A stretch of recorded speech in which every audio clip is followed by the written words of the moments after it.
Comissário-Geral Polícia Henrique da Costa, husuba parte hotu, nebe serviço e aeroporto niang, tem que serviço a motuk, hodi garante segurança hodiak. Comandante-Geral Polícia Nacional Timor-Leste, Comissário-Geral Polícia Henrique da Costa, hatou informação né, ba jornalista Sira, foi remata encontro com funcionário imigração no aeroporto Navegação Área Timor-Leste, empresa pública, e aeroporto internacional Nicolau Lobato, terça-feira lorong Sanolores Singida, bulan Abril, tinang rihung rua Ruanolores Sintolo. Comissário-Geral PNTL informa, equipa nebe serviço colocado e aeroporto, atu serviço a moto com PNTL, onde assegura movimento ema nossa Santa Masai e aeroporto. Comandante Henrique da Costa, husu atu halakon tia karakter egois, onde serviço a moto ne, belehetang resultado nebediak.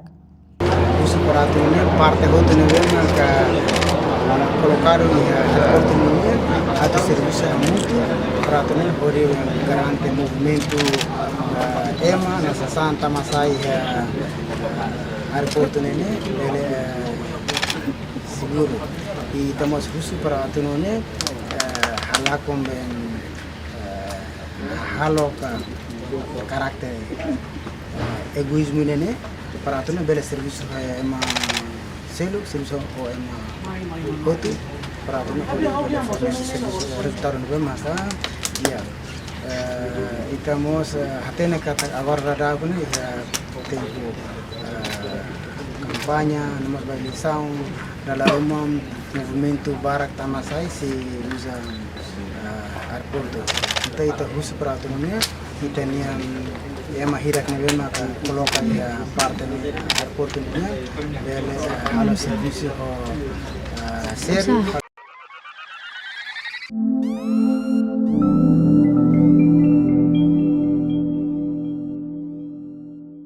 Comissário-Geral Polícia Nemosusu, ba membro PNTL, nebe coloca e aeroporto internacional Nicolau Lobato, atu serviço ho sério no profissional.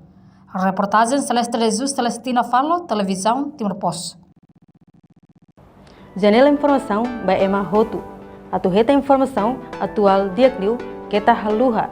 Haneham botão subscribe, like, halo comentário no fahetutang ba media sosial hotu.